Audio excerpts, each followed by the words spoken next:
ഉപേക്ഷിച്ച് കർത്താവിന്റെ സന്നിധിയിൽ നമ്മൾ കടന്നു വന്നു കഴിയുമ്പോൾ పాపమును మనం ఒప్పుకొని విడిచిపెట్టి దేవుని సన్నిధానములో మనం వచ్చినప్పుడు നമ്മുടെ മേലെ ഒരു ശക്തി, అట్లా మనం పరిశుద్ధులుగా వచ్చినప్పుడు మన మీదకి ఒక శక్తి వస్తుంది. ആ ശക്തിയുടെ പേരാണ് പരിശുദ്ധാത്മാവ്. ఆ ఒక శక్తి పేరే పరిశుద్ధాత్మ ఒక శక్తి. Amen. హల్లెలూయా. ഹല്ലേലൂയ. ആ പരിശുദ്ധാത്മാവിന്റെ ശക്തി എന്നിലേക്ക് വന്നു കഴിയുമ്പോൾ పరిశుద్ధాత్మ శక్తి నాలోనికి వచ్చిన తర్వాత നമ്മുടെ ജീവിതം മാറുന്നു.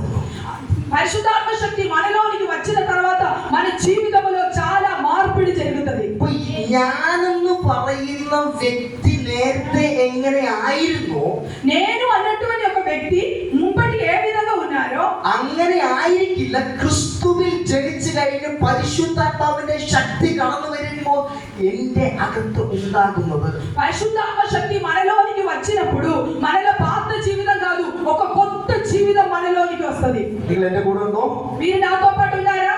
പ്രാർത്ഥിച്ചുകൊണ്ടിരിക്കണം. మీరు ప్రార్థనతో కూర్చోవాలి. ദൈവം ചില ചെയ്യണം. దేవుడు మన మధ్యలో కార్యం చేయబోతున్నాడు. ഇവിടെ ഇരിക്കുന്ന ഞങ്ങൾക്ക് ആർക്കും പറയാനൊന്നുമില്ല, ఇక్కడ కూర్చున్న మాకెవరికి ఏమీ తెలియదు, പ്രശംസിക്കാനൊന്നുമില്ല. మాకు అతిశయించడానికి ఏమీ లేదు. എന്തെങ്കിലും ചെയ്യുന്നുണ്ടെങ്കിൽ ദൈവത്തിന് മാത്രമേ പറ്റത്തുള്ളൂ. మన మధ్యలో మీ జీవితంలో ఏదైనా చేయాలంటే దేవునికి మాత్రమే సాధ్యం. നമ്മൾ അതിനെപ്പറ്റി തന്നെ ചിന്തിച്ചു പോകുന്നത്. మన ఆ విషయాలే మనం ధ్యానిస్తున్నాము. അപ്പൊ ഈ നമ്മെ ശക്തീകരിക്കുന്നുണ്ട്, మనం శక్తి పొందుకున్నారని మనం చూడాలి. നമ്മെ ശക്തരാക്കുന്ന ദൈവത്തിന്റെ സന്നിധിയിൽ നിലനിൽക്കണം എന്നുള്ളതാണ് ഒന്നാമത്തെ കാര്യം. మనల్ని బలపరిచి ఆ దేవుని సన్నిధానములో మనం నిలబడాలి, స్థిరంగా నిలబడాలి అనేది మొదటి విషయం. ഞാൻ പെട്ടെന്ന് സംസാരിച്ച് പോവാണേ. ഞാൻ స్పీడ్గా ముందుకు వెళ్తున్నాను.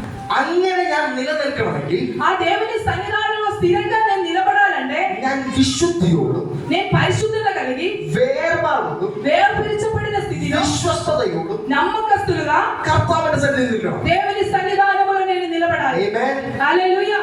നമ്മൾ ആദ്യം എന്ന് ചിന്തിക്കാൻ പോകുന്നത് നമ്മൾ വിശുദ്ധിയോടാണോ കർത്താവിന്റെ സന്നിധിയിൽ നിൽക്കുന്നത്. మనం మొట్టమొదటిగా మనం ఆలోచించింది మనం పరిశుద్ధంగా దేవుని సన్నిధానంలో నిలబడుతున్నారా లేదా. ലോകത്തിന്റെ ശക്തിയിലോ ലോകത്തിന്റെ ബന്ധനത്തിലോ ലോകത്തിന്റെ രീതികളിലോ നമ്മൾ പോയി കഴിഞ്ഞാൽ നമുക്ക് വിശുദ്ധിയോടെ നിൽക്കാൻ സാധിക്കത്തില്ല. మన ఈ లోక ఇష్టానుసారంగా లోకాశలో పడి లోక మోహములో పడి మనం పోయిన ఎడల మనకు విశుద్ధ జీవితం జీవించడానికి సాధ్యం కాదు. ദൈവം നമുക്ക് നൽകി തന്നിരിക്കുന്ന ഈ തിരുവചനം അനുസരിച്ച് നടന്നു കഴിഞ്ഞാൽ ലോകത്തിന്റെ ഇഷ്ടത്തിനനുസരിച്ച് നമുക്ക് ജീവിക്കുവാൻ സാധിക്കത്തില്ല. దేవుడు ఇచ్చినటువంటి పరిశుద్ధ వాక్యం అనుసారంగా మనం జీవించాలంటే ఈ లోకాశలో పడి మనకు జీవించడానికి సాధ్యం కాదు. ആ അഭിഷേകത്തിന്റെ ശക്തി നമ്മുടെ മേൽ കടന്നു വന്ന് അതിൽ നമ്മൾ നിലനിൽക്കുന്നവരാണെങ്കിൽ ലോകത്തോട് നമ്മൾ ഗുഡ് ബൈ പറയും. ఆ అభిషేకం ఒక శక్తి మనలోనికి వచ్చి ఆ అభిషేక శక్తిలో నిలబడిన వారైతే మన ఈ లోక ఆశలతో లోక ఏచ్ఛలతో మనం ఏం చేస్తాం? గుడ్ బై చెప్తాం. കാരണം ലോകത്തിന് പരിശുദ്ധാത്മാവ് വിപരീതമാണ്. లోకానికి లోకాశలకి పరిశుద్ధాత్మ చాలా శత్రుత్వంగా ఉన్నది, విపరీతంగా ఎగనిస్ట్ గా ఉన్నది. ലോകത്തിന്റെ ശക്തിയെ തകർക്കുവാൻ കഴിയുന്നതാണ് പരിശുദ്ധാത്മാവിന്റെ ఈ ശക്തി. లోక శక్తినే అది కూల్చివేయడానికి సాధ్యమైనదే పరిశుద్ధాత్మ శక్తి. എന്നെ ശക്തനാക്കുന്നവൻ, నన్ను బలపరచువాని అందు, എന്നെ ശക്തനാക്കുന്നവൻ, నన్ను బలపరచువాని అందు, എന്നെ ശക്തനാക്കുന്നവൻ నన్ను బలపరచువాని అందు മുഖാന്തരം ഞാൻ സകലത്തിനും മതിയാകണം. అన్ని సమస్తం చేయగలను. അപ്പൊ ഞാൻ ആരായിരിക്കണം എന്നെ ശക്തിപ്പെടുത്തണമെങ്കിൽ? ఈ నేను ఎవరిగా ఉండాలి? నన్ను బలపరచాలంటే నేను ఏ విధంగా ఉండాలి? ഞാൻ വിശ്വസത്തിലുള്ളവനായിരിക്കണം, నేను నమ్మకస్తులుగా ఉండాలి, നേരോധം നടക്കുന്നവനായിരിക്കണം, నేను యథార్థంగా నడిచే వ్యక్తిగా ఉండాలి, ആത്മാവിന്റെ ഫലങ്ങൾ എന്റെ ജീവിതത്തിൽ ഉണ്ടാകണം, ఆత్మ ఫలములు నా జీవితంలో ఉండాలి, ജീവിതത്തിൽ വിശുദ്ധി ഉണ്ടാകണം, నా జీవితంలో పరిశుద్ధత కలిగి ఉండాలి, ജീവിതത്തിൽ വേർപാടുണ്ടാകണം, నా జీవితంలో ఒక వేర్పరచబడిన స్థితి ജീവിതത്തിൽ ఉండాలి, സത്യസന്ധത ഉണ്ടാകണം. ఒక సత్యసంధమైన యథార్థమైన జీవితం నేను జీవించాలి. നമ്മൾ അത് വെച്ച് അവിടെ നിർത്തുക. నేను ఆ విషయాన్ని అక్కడనే ఆపుతున్నా. അപ്പോ എന്നെ എന്നുള്ള വാക്കിനെ പറ്റി നമ്മൾ സംസാരിച്ചു. నేను അല്ലെങ്കിൽ ഞാൻ ആരായിരിക്കണം എന്നുള്ള വാക്കിനെ പറ്റി സംസാരിച്ചു. నేను ఎవరిగా ఉండాలి అని ఒక ఆ విషయం గురించి మనం మాట్లాడతాం. ദൈവം എത്രത്തോളം സർവശക്തനാണെന്ന് നമുക്ക് സംസാരിക്കാം. దేవుడు ఎంత మట్టుకు శక్తిమంతుడుగా ఉన్నారు అని మనం తెలుసుకోవాలి. നമ്മൾ കേട്ടിട്ടുണ്ടല്ലേ, നമ്മുടെ നാട്ടിലൊക്കെ ഒത്തിരി മറ്റ് ആചാരങ്ങളുണ്ട്. మనకు తెలుసు మన దేశంలో మన చాలా ఆచారములు సంస్కృతులు ఉన్నది. നിങ്ങൾക്ക് തോന്നുന്നുണ്ടോ അതൊന്നും ശക്തിയില്ലാന്ന്? మనకు మీకు తెలుసా దానికి ఏదైనా శక్తి ఉన్నదా లేదా అని తెలుసా? തോന്നുന്നുണ്ടോ ആർക്കെങ്കിലും? మీకు తెలుసా దానికి శక్తి ఉన్నదా? మనకున్న సంప్రదాయాల ఆచారానికి శక్తి ఉన్నదా లేదా అని మీకు తెలుసా? അതിന് ശക്തിയുണ്ട്, దానికి కూడా ఒక శక్తి ఉన్నది. പക്ഷേ కానీ നമ്മുടെ ദൈവം ആരാണെന്ന് തിരിച്ചറിഞ്ഞു കഴിഞ്ഞാൽ మన దేవుడు ఎవరు అని మనం తెలుసుకున్న తర్వాత ഏതൊക്കെ ശക്തിക്കും അടിക്കുവാൻ കഴിയാത്ത ഒന്നുണ്ട് എന്നുള്ളത് നമുക്ക് മനസ്സിലാക്കും. మనకు మన దేవుడు ఎవరని మనం మంచిగా తెలుసుకునేలా ఈ అన్యాయ శక్తికి ఇప్పుడానికి సాధికారని కార్యములు మన దేవునికి సాధ్యమైతని మనకు తెలుసుకోవచ్చు. ഉൽപ്പത്തി 1-ാമത്തെ വാക്യം നമുക്ക് കാണാം. ఆదికాండం 1:1 ఉన్నది. വായിച്ചേ. ఒకటిసారి చదవండి. ఆదికాండం 1. ആദിയിൽ ദൈവം ആകാശവും ഭൂമിയും സൃഷ്ടിച്ചു. ఆదియందు దేవుడు ఆకాశం భూమిని సృష్టించాడు. അപ്പോൾ ദൈവത്തിന് ക്രിയേറ്റ് ചെയ്യാൻ പറ്റും. దేవునికి క్రియేట్ చేయడానికి సాధ్యం. క్రియేట్ చేయడానికి సాధ్యం. ഞാൻ ഒന്നുകൂടെ കടന്നു പറയാം. నేను ఒక్కసారి చెప్తా. കാലില്ലാത്തവന് കാല് കൊടുക്കാൻ ദൈവത്തിന് സാധിക്കും. కాలు లేని ఒక వ్యక్తికి కాలు ఇవ్వడానికి దేవునికి సాధ్యమే. വിശ്വസിക്കാൻ കഴിയൂ? మీకు నమ్మడానికి సాధ్యమా? വിശ്വസിക്കാൻ കഴിയൂ? నమ్మడానికి సాధ్యమా? സോ എന്റെ ദൈവത്തിന് ചിലത് ക്രിയേറ്റ് ചെയ്യാൻ സാധിക്കും. నా దేవునికి కొన్ని సృష్టించడానికి సాధ్యమే. എന്റെ ദൈവത്തിന് പ്രകൃതിയുടെ മേൽ പ്രവർത്തിക്കാൻ സാധിക്കും. నా దేవునికి ఈ వాతావరణం ఈ ప్రకృతి మీద కార్యం చేయడానికి క్రియ చేయడానికి శక్తివంతుడు. ലൂക്കോസ് 8-ാം അധ്യായം അതിന്റെ లూకాసు వార్త 8వ అధ్యాయం 24-ാമത്തെ വാക്യം. 24వ వాక్యం. അവിടെ നമുക്ക് ഇങ്ങനെ കാണുവാൻ കഴിയുന്നു. అక్కడ ఈ విధంగా ఉన్నది. യേശു ശിഷ്യന്മാരും കൂടെ యేసు శిష్యులు వారు కలిసి ബോട്ടിൽ കയറി ఒక పడవలోకి അവർ മുമ്പിലോട്ട് പോയപ്പോൾ వారు వెళ్ళి పడవకి వెళ్ళినప్పుడు കാറ്റും തിരമാലകളും ഉണ്ടായി. యేసుప్రభు శిష్యులు సముద్రం మీద పోయినప్పుడు గాలి తుఫాను వాళ్ళకి వ్యతిరేకంగా వచ్చింది. പക്ഷേ కానీ കർത്താവ് എഴുന്നേറ്റ് ആ കാറ്റിനെ കടലെ ശാന്തമാക്കി. కానీ యేసుప్రభు అక్కడ నుండి లేచి ఆ గాలి తుఫాను ఏం చేసిండు? గద్దించి అది శాంతంగా మార్చిండు. ഒന്നാമത്തെ കാര്യം ഞാൻ പറഞ്ഞത് ദൈവത്തിന് എന്തും ക്രിയേറ്റ് ചെയ്യാൻ സാധിക്കും. మొట్టమొదటి నేను చెప్పాను దేవునికి అన్ని సృష్టించడానికి క్రియేట్ చేయడానికి సాధ్యమే. രണ്ടാമത് ഞാൻ പറഞ്ഞത് ദൈവത്തിന് ഈ പ്രകൃതിയുടെ മേൽ പൂർണ്ണ അധികാരമുണ്ട്. రెండో విషయం దేవునికి ప్రకృతి మీద సమస్త అధికారం ఉన్నది. മൂന്ന് സാത്താന്റെ കോട്ടകളെ ദൈവത്തിന് തകർക്കുവാൻ സാധിക്കും. మూడో అంశం సాతాను యొక్క ప్రాకారములు కూల్చబడడానికి దేవునికి అధికారం ఉన్నది. ലൂക്കോസ് 8-ാം അധ്യായം 29 മുതലുള്ള വാക്യങ്ങളിൽ നമുക്ക് ലക്യൂനെ കുറിച്ച് കാണാൻ സാധിക്കും. లూకాసు వార్త 8వ అధ్యాయం 29 నుండి ఒక సేన బాధించిన ఒక దెయ్యం గురించి మనకు తెలుసు. సేన കർത്താവിന്റെ ഒറ്റ വാക്കിൽ ഭൂതങ്ങൾ അഴിയുവാനിടയായി. దేవుని ఒక్క మాట చేత ఆ దెయ్యాలు ఆయన దగ్గర నుండి వెళ్ళిపోయినట్టు మనం చూస్తున్నాం. സമയമില്ലാത്തവരെ എങ്ങനെ സ്പീഡിൽ പോകുന്നത് കേട്ടോ. మనకి సమయం లేదు కాబట్టి నేను స్పీడ్ గా చెప్తున్నాను. നാലാമത്തെ കാര്യം, నాలుగో అంశం ദൈവത്തിന് രോഗികളെ സൗഖ്യമാക്കുവാൻ സാധിക്കും. నాలుగో అంశం దేవునికి రోగుల మీద స్వస్థత ఇవ్వడానికి ఉన్న అధికారం ഞാൻ ఉంది. 4-5 പോയിന്റ്സ് മാത്രം നിങ്ങളോട് സംസാരിക്കുന്നുള്ളൂ. నేను 4-5 కేవలం పాయింట్ మాత్రమే మీతో మాట్లాడుతున్నాను. അപ്പോൾ ദൈവത്തിന് രോഗികളെ സൗഖ്യമാക്കാൻ దేవునికి రోగ స్వస్థత ఇవ్వడానికి సామర్థ్యం ఉంది. തിരുവചനത്തിൽ എവിടെ പഠിച്ചാലും దేవుని వాక్యం మనం నేర్చుకున్నప్పుడు ദൈവത്തിന് യേശു ഒത്തിരി രോഗികളെ സൗഖ്യമാക്കിയിട്ടുണ്ട്. మనం చూస్తాను దేవుడు అనేక రోగులను స్వస్థపరిచాడు. ഹല്ലേലൂയ. హల్లెలూయా. ദൈവം നിങ്ങളുടെ രോഗങ്ങളെ സൗഖ്യമാക്കുന്ന കർത്താവ്. దేవుడు మీ మధ్యలో ఉన్న రోగములు స్వస్థత ఇచ్చిన గొప్ప దేవుడే. നിങ്ങൾക്കെതിരെ നിൽക്കുന്ന ഭൂതങ്ങളെ ദൈവം പുറത്താക്കുന്ന మీకు കർത്താവ്. వ్యతిరేకంగా నిలబడుతున్న ఆ దెయ్యాన్ని దేవుడు మీలో నుండి వెళ్ళగొడతాడు. ലോകത്തിന്റെ ശക്തികളെ തകർക്കുവാൻ കഴിയുന്ന ദൈവത്തിന്റെ സാന്നിധ്യമാണ് നമ്മുടെ മേൽ വ്യാപരിക്കുന്നത്. ఈ లోకంలోని అన్ని శక్తినే కూల్చవేయడానికి పడద్రోయడానికి సాధ్యమైన దేవుని శక్తి మన మధ్యలో ఉన్నది. എത്ര പേർക്ക് പറയുവാൻ കഴിയും എന്നെ ശക്തനാക്കുന്ന ഒരു കർത്താവുണ്ടെന്ന്? ఎంతో మందికి చెప్పడానికి సాధ్యమైంది నన్ను బలపరిచిన ఒక దేవుడు ఉన్నాడు అని ఎంతో మందికి చెప్పడానికి సాధ్యమైంది. സ്വർഗത്തിലായാലും ഭൂമിയിലായാലും എന്ത് തന്നെയായാലും അവന് മാറ്റുവാൻ കഴിയാത്ത ഒരു കാര്യം പോലും ഈ ലോകത്തിലില്ല. పరలోకములైన భూమిలైన ఏదు విషయం మీద దేవునికి గొప్ప కార్యం చేయడానికి సామర్థ్యం ఉన్న గొప్ప దేవుడే మన మధ్యలో ఉన్నాడని ఎంతో మందికి నమ్మగలుగుతారు. നിങ്ങൾ വിശ്വസിക്കുന്നുണ്ടോ? మీరు నమ్ముతున్నారా? നിങ്ങൾ വിശ്വസിക്കുന്നുണ്ടോ? మీరు నమ్ముతున్నారా? ഹല്ലേലൂയ.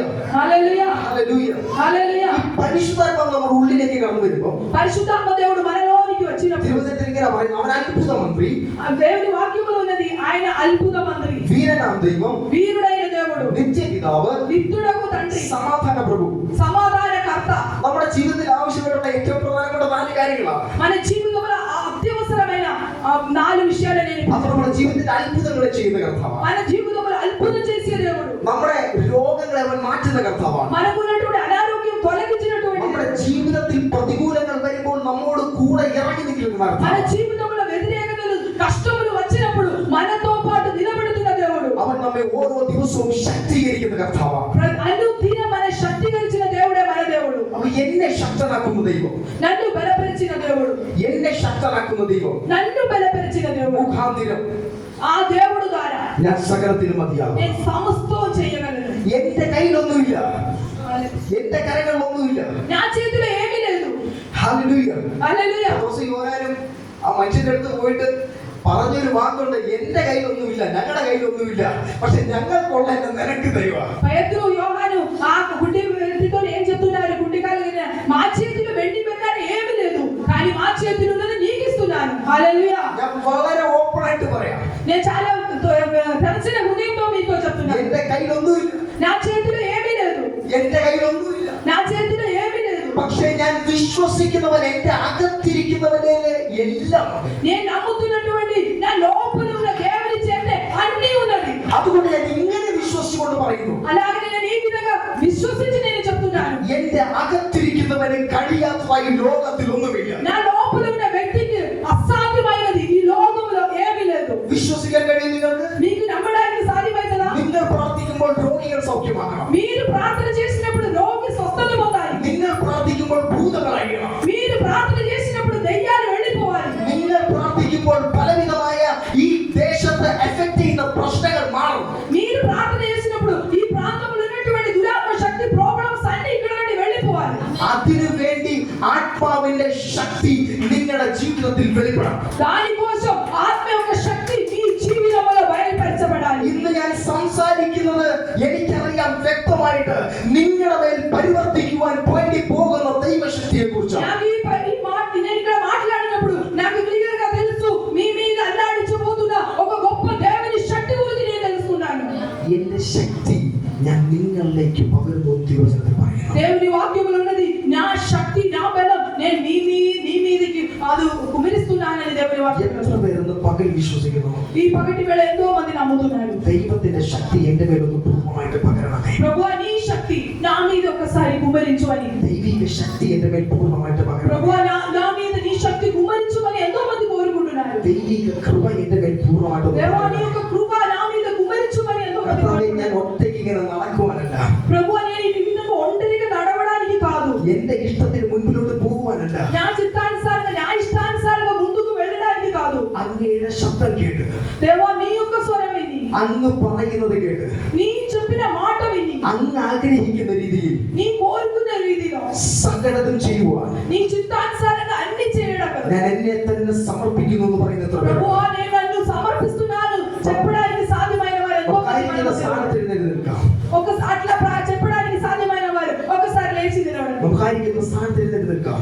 మన దేవుని సాన్నిధ్యంలో నిలబడతాం. 1 യോഹന്നാൻ 5-ാം അധ്യായം അതിന്റെ 4-ാമത്തെ വാക്യത്തിൽ ఒకసారి నిలబడండి. దేవుని సాన్నిధ్యంలో మనం నిలబడతాం. 1 യോഹന്നാൻ 5-ാം അധ്യായം 4-ാമത്തെ വാക്യത്തിൽ നമുക്ക് ഇങ്ങനെ കാണുവാൻ സാധിക്കും. మొదటి యోహాను 5వ అధ్యాయం 4వ వాక్యం ఈ విధంగా ఉంటుంది. അവനിൽ ജനിച്ചവനിൽ വിശ്വസിക്കുന്നവൻ ശത്രുവിന്റെ കോട്ടകളെ അല്ലെങ്കിൽ ലോകത്തെ ജയിച്ചു. ఆయనలో జన్మ అవసరమై ఉన్నది. ലോകത്തെ നമ്മൾ ജയിക്കണമെങ്കിൽ, പാപത്തിന്റെയും ശാപത്തിന്റെയും രോഗത്തിന്റെയും ഈ ലോകത്തെ നമ്മൾ ജയിക്കണമെങ്കിൽ നമ്മുടെ മേൽ പകരപ്പെടേണ്ട ഒരു ദൈവശക്തിയുണ്ട്. ఈ లోక శక్తినే ఈ పాప శక్తిని మనం జయించాలంటే మన మీద కుమరించబడవలసిన ఒక్కొక్క దేవుని శక్తి ఉన్నది. ആഗ്രഹിക്കുന്ന കരങ്ങളെ ഉയർത്തിയേ. కోరుకునేవారు ఆ శక్తి కావాలని కోరుకునేవారు ఒకసారి ఆ చేతులు ఒకసారి పైకి లేపండి. അന്യഭാഷ വരമുള്ളവർ ചില നിമിഷങ്ങൾ അന്യഭാഷകളിൽ ദൈവത്തോട് സംസാരിച്ചു. అన్ని భాష మాట్లాడుతున్నారు కొంతసేపు అన్ని భాషలో దేవునితో మాట్లాడండి. നിങ്ങൾക്ക് കരഞ്ഞുകൊണ്ട് കർത്താവിന്റെ സന്നിധിയിൽ സമർപ്പിക്കാൻ ആഗ്രഹിക്കുന്നെങ്കിൽ കരഞ്ഞുകൊണ്ട് കർത്താവിന്റെ സന്നിധിയിൽ ప్రభు సన్నిధానంలో ఒకసారి ఏడిసి ప్రభువా నా పాపములు ఒప్పుకోని ఏడిసి సమర్పించడానికి కోరుకునేవారు ఆ విధంగా దేవుని సన్నిధానంలో సమర్పించండి. ഒരേ ഒരു കണ്ടീഷനേ ഉള്ളൂ. ఒకటే ఒక కండిషన్. നമ്മുടെ ഒരേ ഒരു ആഗ്രഹമേ ഉള്ളൂ. మనకు ఒకటే కోరిక ఉన్నది. ഇന്ന് ഇവിടെ പോകുന്നതിന് മുമ്പ് ఈ పగటి వేళ ఇక్కడ నుండి వెళ్ళిపోకముందు ചിലത് പ്രാപിച്ചിട്ട് വേണം പോകാൻ. దేవుని సన్నిధి నుండి కొన్ని పొందుకొని మనం వెళ్ళిపోవాలి. ഈ അത്യന്ത ശക്തി എന്റെ സ്വന്തമല്ല.